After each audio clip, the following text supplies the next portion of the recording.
morning. Welcome to Remembering How It Was.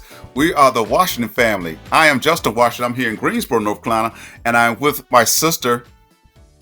I am Wambui and I am here in Harlem, New York City. We are siblings, as he said, and we have two more siblings. There are four of us all together. And we grew up at 615 Julian Street in Greensboro, North Carolina. And so, as the name of our podcast says, Remembering How It Was, we get together and we just talk about how it was, how things have changed, and try to hold on to some of our memories and stories from growing up in the 50s, 60s, and 70s in Greensboro, North Carolina.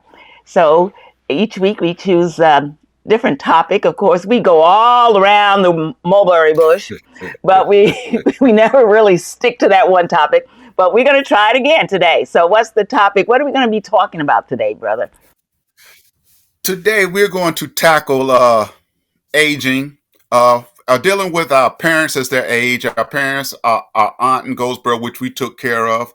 And we're just going to talk about some of the lighter things that tickled us during their aging, things you have to go through. That wasn't so funny then, but as we look back to them, as we grow, we learn that it's a lighter side, and and respect the process and enjoy the process, even though you won't enjoy the process till after it's done. And that's weird, but that's the fact. Last week, of course, we talked about healthcare, so our health. So I felt like this kind of smooths into that. We're going to talk about our parents' health. My father, of course, worked at the post office.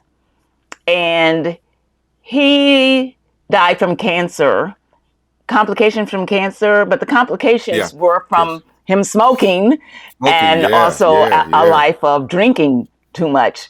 So that was his demise. And his was kind of suddenly, so we didn't, there wasn't a lot of nursing.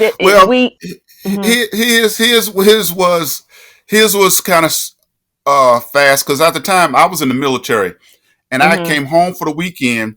But I was at my house. I had got a house here in Greensboro. I was at my house, and I called when I come on the weekend and say, "Hey, I'm in town, but I'm not going to make it by there this weekend. I just want to let you know that I'm here." And he says, "Okay, but I just want to let you know I got the cancer." And he said it that subtle. And I said, "Wow, I'll be over there in 5 minutes." So I went over there. We talked about it, and he was at peace, because he had a lot of changes in his life. So he was at peace when he told me about that thing. So he was at peace. So that was, and that helped me out a whole lot with coping, because he was good with it. Yes. So as we do this podcast, we wanted to touch on this subject, but we realized that people lose their parents. Some people lost their parents when they were very young, children, babies, whatever. And so all we can do is share our stories about our experience in losing our parents. I never, again, imagined my mother old or imagined my father old when I was young. I thought that was, I just thought there was other people that got older, and that my parents were always going to be like they were. And so as I started seeing them age, it kind of like made me sad in a little bit, because I would see them not have the energy they used to have, not be able to do some of the things that they used to do. And I was a special case, because I was dealing with mental illness and all this as an adult. And so my mother, as an elderly person, was trying to take care and support me, when it should have been at that time the other way around. And it finally flipped. But for many years, as she was aging, she was trying to keep me grounded and keep my children grounded. And I love her for that. So, okay, I'm going to stop talking for a minute. Go ahead. But I'm going to tell some. When we talked about starting this topic, I think about something I was telling my youngest daughter, Ashley, about last night, that we were going to try to handle this topic. And I'll tell her a story that I have, that Ashley beat my father up. And this is what it was. She was 2 or 3 years old when my father was at his worst. And And but he was always playing with the kids because, like I said, he was a little weak, but he's always playing with the kids. And we was at my mother's house, mother and father's house one time. My family have a family of two kids, and my youngest daughter disappeared into the room with my father. My father was in the bed, and they used to always play fighting. And Ashley was in there fighting. She didn't know how weak he was. And my daddy said, "Somebody come get her. Somebody come get her." So Ashley in there. Ashley just thought, this was like maybe some weeks prior, and they could fight. But he's like, he fought for about 2 or 3 minutes. And all of a sudden, he said, somebody come get her. Somebody come get her." And I was telling Ashley about that last night. I was telling her about that last night. She said, "But he wanted it. He wanted it."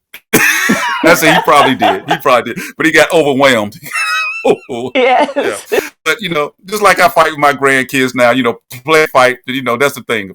That's how it is. Yes. Yes. But Now, our mother.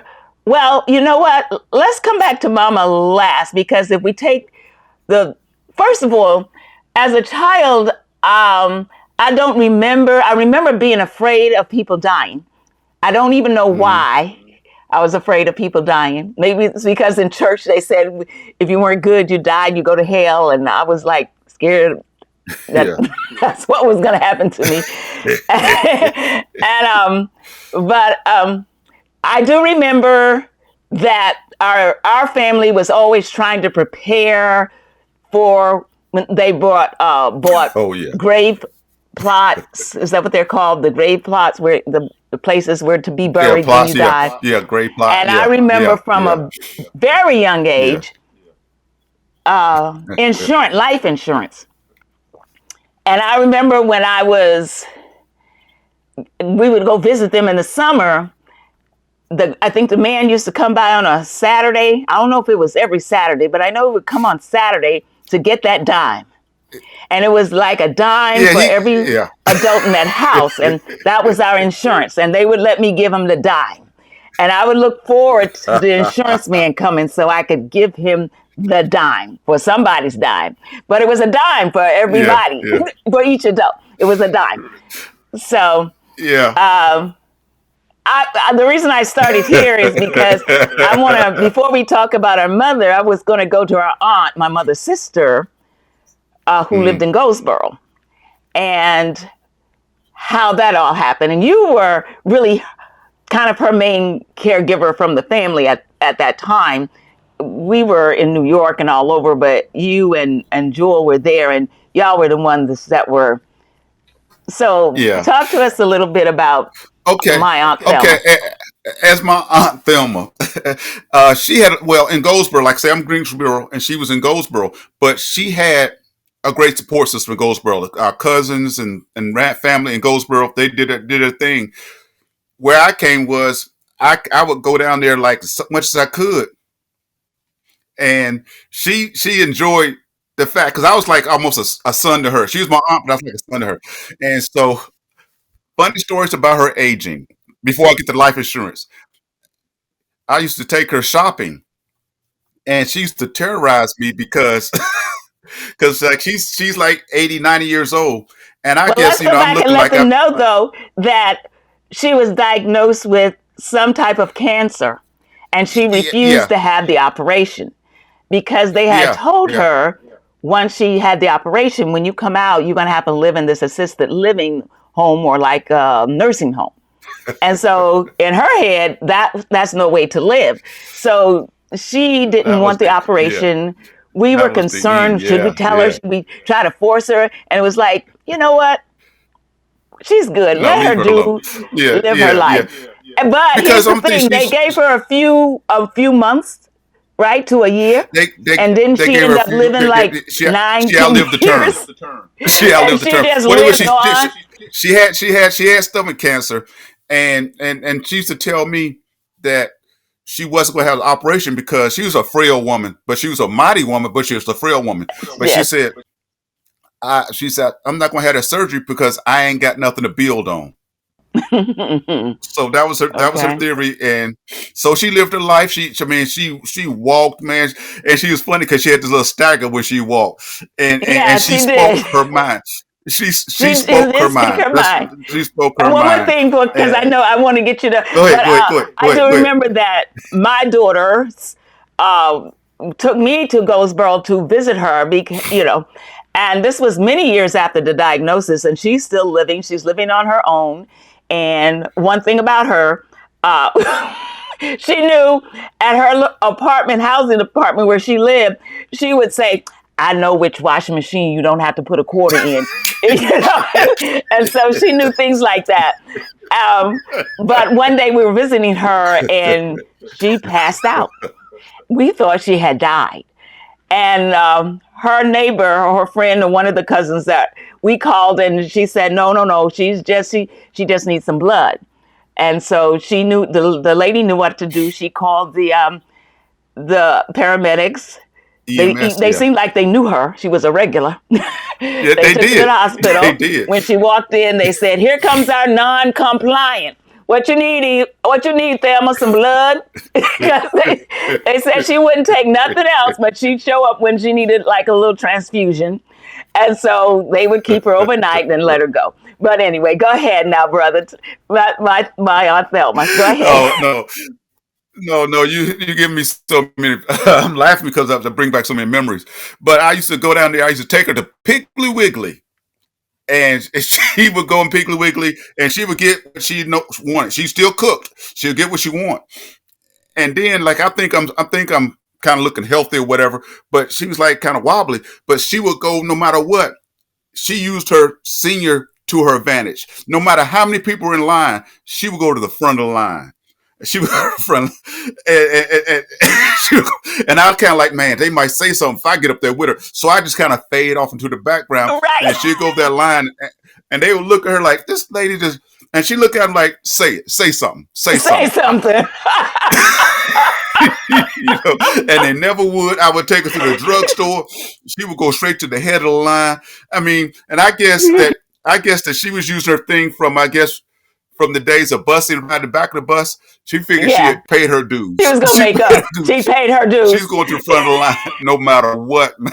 That used to tickle me so much. But I used to kind of scared. I hope nobody says anything to her. Somebody say something, I'm going to have to step up. I don't know how to step up, but I'm going to have to step up. Yes. But I believe, though, because we're talking about, what years are we talking about? The 80s? Are we talking about the 80s going into the 90s, right? We're talking about the 2000s.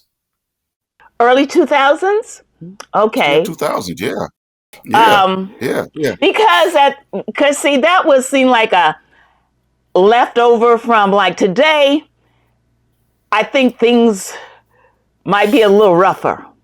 But I think she caught it at the tail end of when people still had that air, when not just people, but young people still had an air of, okay, we're going to respect this woman because she's elderly, And I don't know if that would happen today. I can't imagine her in the stores here in New York going to the front of the line and everybody being okay with that. But she was okay with it. I'm gonna tell you something. This is kind of crazy. I became her power attorney. But we had to get the paperwork signed. So we went to Hamilton Funeral Home, and she knew everybody in there. If we was getting her stuff notarized, so I can do the power attorney thing. And mind you, we're at a funeral home, her funeral home. And before we left, she looked at them and said, "Y'all better make me pretty." Yeah, I was like, man. She said, okay. That threw me back. That was but her. Also, that was her. But she was always. She had planned out. She knew she was getting near the end, and so she planned out how she wanted her funeral to be, down to the point where she knew who she didn't want to do the eulogy. So tell us how that went, brother. Okay. Well, first of all, you got to tell us that. I'm sorry, I just keep interrupting. No, go ahead. But you got to tell us about when she knew she was getting near the end. She had made plans with this funeral home. They had taken over her insurance. Everybody was good. She knew what she was going to wear. and who she didn't want to do her eulogy. And then you receive, I don't know if it was a call or you went by there and you find out what about the insurance. Well, the insurance is she had maybe 5, 6 policies. She had a bunch of policies. She was in her 90s when she died, so she had, the policies were only good to like maybe she was in her 80s or something. Anyway, she outlived several of her policies, but so we had to rally to do that. But she outlived the policies, so that's the thing. That you got to look at your policies, look at your people's policies, and yeah, but she But outlived didn't all her at the policies. end Now I went up, they all expired? Just didn't the last one they finally expired. They expire expired. before she The expired? last one, Like just like what I think she days? had one. I think she had one that was about to expire. I think she had one that expired like days of.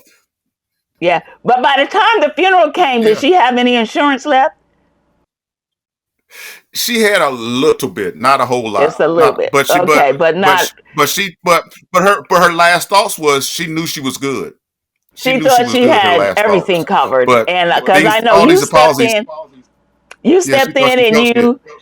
you said because the funeral I think was telling you we can't do it like this because we don't have this much money, and I remember you stepping in and saying I Yeah, got yeah, this. She want that, we gonna do that. Did she yeah. want this?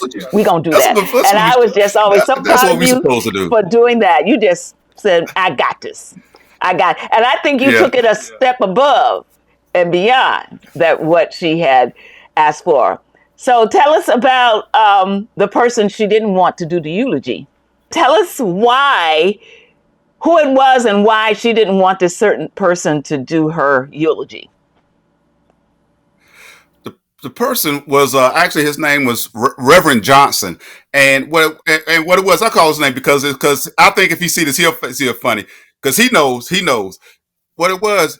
He was the new preacher in the church, and our aunt Thelma, she didn't like Practically grew change. up in that church. She grew up in that Right, she church. grew up in the church, and she didn't like change. He's a good guy, I've met him. He's a good Uh guy, huh. but she didn't like change. So it's like she just didn't like him because he was changed, And young. He bringing a was new too thing. young, Anyway, probably. Yeah. yeah, young. And she told me she didn't want him. She didn't want him. She didn't want her funeral to be at that church. She didn't want nothing to do because like the time she was just mad at the change. I think he had been there some years, but she was Yeah. mad at change. But She was uh, so she did. She just, I don't want that guy. She told me on her deathbed, she don't want that guy. because she had decided to have the funeral at the funeral home, right? But then after a while, there Uh was huh. such overflow, they realized she was too popular. Well, family, and friends down that way. They knew her. Like I said, I was there as much as I could, but they knew her day to day. And they said, "Man, we got to do this thing at the church. We got to have it at the church." And so that was the only thing. That was her wish. She asked me not to do it at the church, but her friends kind of said, "You got to do it at the church because she is our elder. We love her." It's too many people, They knew right? she was Too different. many Yeah, people want to they knew come. she was different.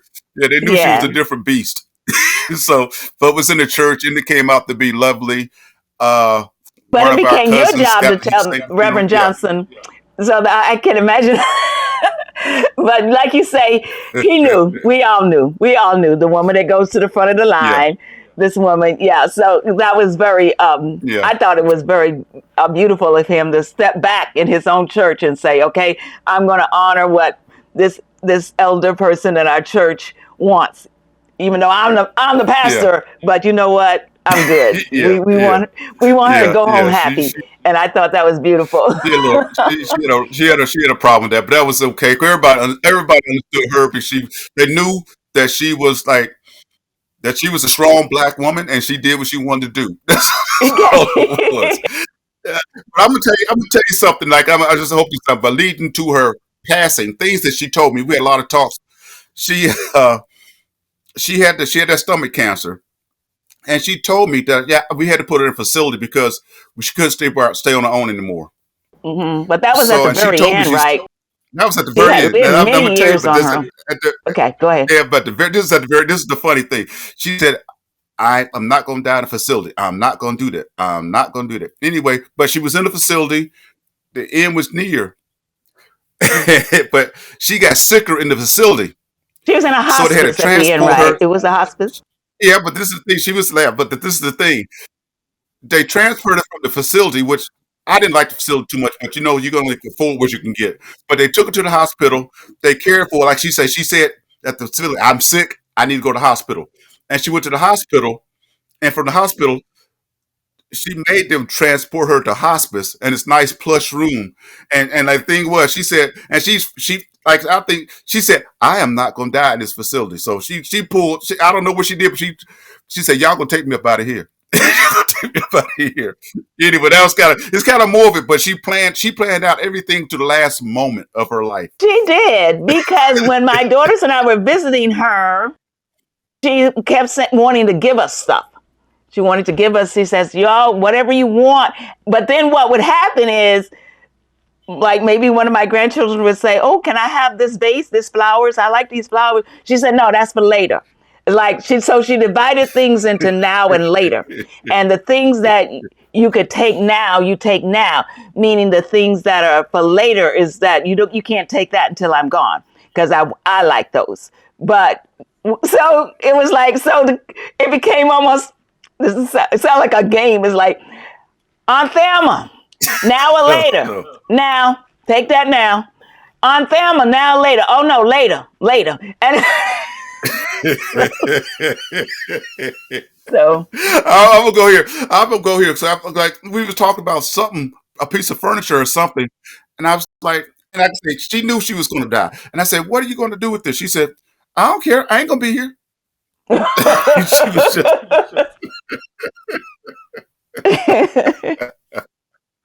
but she was different. That was my girl. That was my girl. Then Mama, we got to talk a little bit about our mother. Yes. Our mother. Yeah. Yeah. Our mother I, was diagnosed with dementia, Alzheimer's. And how did we first know that something? I think it was her food, right? We knew that. Well, yeah, her food became. She was an excellent cook. Her food became terrible. It was half. It wasn't cooked. She was like, if a piece of chicken, as long as it had the fried stuff on it, she wasn't cooking it. She just became a terrible cook. She started using salt for sugar and things like that. And so I end up between me and my brother, we end up unplugging the stove and just telling the stove was broke. But she was good. We kept her in the house as long as we could. Me and my brother would carry her food. We took days. I would go over there a day, hang out. He would go over there and day, hang out. But she was a mess, man. We go over there and she would. Because she wouldn't let attendants, anybody y'all hired to help her and take care of her, she'd run them off, right? I'm gonna tell you what. I'm gonna tell you what. This is the thing. This is my mama was always a volunteer. I'm gonna lead up to other stuff. She was always a volunteer, and she used to go to some places. She used to at the senior center, and she would be the bingo person. Anyway, she went there one. She had missed a day, and she went back. Somebody was doing the bingo game, and she got mad. They had a little argument about my mother. Mother, that's what I do. You don't do this. This is what I do. And anyway, it's a Oh. seniors arguing. That's anyway. I took her, man, mama. I took her. There was a place here in Greensboro that used to be called a senior center. Well, a senior daycare, and I hooked her up with that. Take her in the morning and pick her up in the evening. And I took her by there one day. She looked at the place and saw how the place was. She said, "Man, I could hang out here." So the first full day there, they called me and told me to come. No, they told me to come and get her. They said she can't come back here no more. Because what it was, the people, like, it was kind of like, what's that movie, the one who flew Cuckoo's Nest? Everybody was there because they wanted to be there. She tried to start a rebellion. She started telling them Okay. that we ain't gotta be We here. don't. We ain't gotta eat this. We ain't gotta do this. So they called me to come get her. They said she could spend the rest of the day there, but I cannot bring her back. Okay. So then she ran off the people y'all hired to take care of her. So then finally she was put into a home, right? Down in North Carolina Oh near no. your house. Okay, I gotta tell you about this one lady that we hired to take care of her. Uh I took her I took the lady to my mother's house and I was gonna sit down, let them meet each other, feel each other out. And my mother always keep this candy dish on the coffee table right in the center. Mama looked at that lady and she grabbed this coffee dishes, grabbed it back like she's going to throw it Okay. at the lady. So I grabbed the lady and I throw her out the house. and Mama come to the door, and I turn around, and Mama grabs me like she bruised me. She put them paws on me. She bruised me, and she says and told me she didn't want that lady over here. She didn't want that lady here. And the lady ran to her car, and I never seen that lady again. Oh no. Mama Oh said, but that's one of those things that you can enjoy after the fact. It's after the yes. fact. Bless her heart. Yeah, that's I understand that's we now know with dementia there comes a phase where you're just very angry, very you can Yeah, be just very yeah, angry, and so it's like hard to know what to do because you don't want to hurt them, but you don't want them to hurt you. So yeah, it's a yeah, very yeah, sticky yeah, place to yeah, yeah, be. So you eventually put her in a nursing home near your home, so you and my brother could yeah, visit her yeah, like daily or whatever. yeah, And yeah, yeah.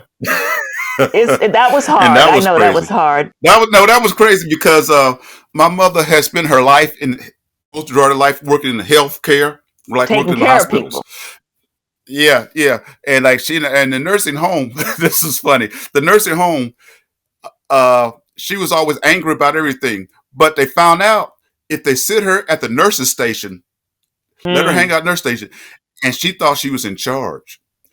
So okay, she would that's a tell hard. so every time the nurses have a problem, I think some sort of problem that they regularly do, she would sit there and she would just tell them, "This is what you need to do." And they felt that every day that was her job to sit at the nursing station and just hang out with them because she was calm when she was nursing. Felt like yeah, doing what she knew what she'd always done. And then Yeah, yeah, yeah, let's see. I think Roberta paid a unannounced visit at the home, yeah, yeah, yeah, and she didn't like whatever was going on there. She didn't like it, and so she took my mother out that day. I believe it was like, okay, no, you're not staying she's here. And she said, "You're going back to New York.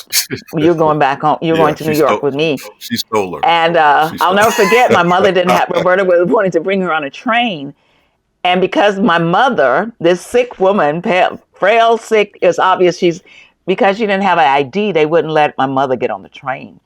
So they ended up at a hotel, and my sister's telling me, "You need to send me her ID." What am I? Because my sister, for some reason, had all my mother's papers like that.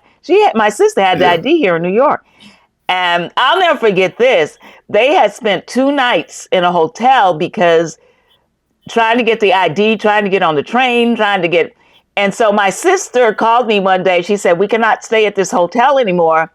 She said, "I need that ID by 10 o'clock in the morning, 10 o'clock the next morning." Yeah, Because yeah, she said, "Our train is leaving at 10 in the morning. We need that ID before 10 o'clock in the morning."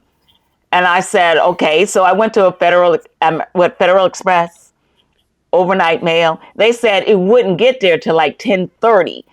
The train would be gone by then. My sister said, "No." I remember my sister, she said, I said, "Roberta, I can't." She said, "Make it happen." And I'll go.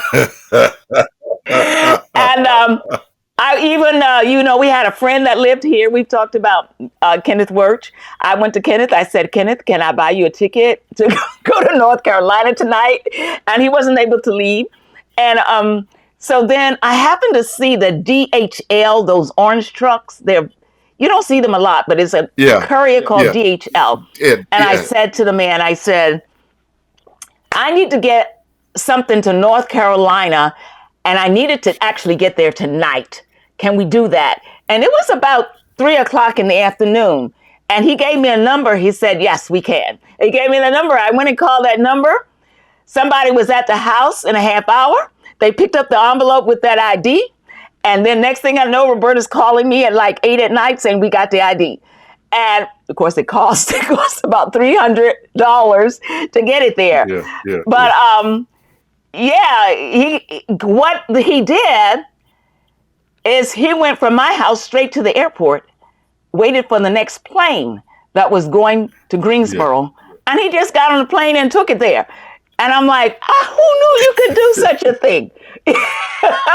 But anyway, so yeah, so my mother ended up here in New York, and Yeah. yes, and yeah, she hung in there as long as she could, and then I'm gonna tell a funny story about when Mom was in that facility. She had escaped one time. I don't know if you knew this or not. She escaped, but she didn't get I've very heard far. What about it that. was, she had this thing. I don't know if it was on her wrist or her ankle. Anyway, it's a thing that when you walk out the door, it's supposed to when any of the residents there walk out the door, this thing would go off and let you know somebody's trying to leave or left. Anyway, it didn't go off this day. Mama left. It didn't go off.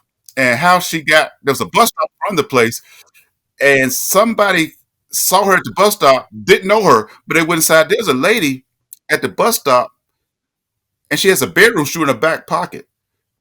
And what it was, they went outside and saw it was Mama, her low thing that worked. Mama always was immaculately dressed. She would dress, Yes. always dress nice. Hmm. But she was dressed nicely on her escape day, but she had a bedroom shoe sticking out of her back pocket. She was at the bus stop. Anyway, they got her. They called me. They changed her low jack or whatever it was. But that was one of those things that was it wasn't funny, but it was funny because she was like she had. And the thing was, I asked her, "Mom, where are you trying to go?" And she said, "I was trying to go to Brogdon Street."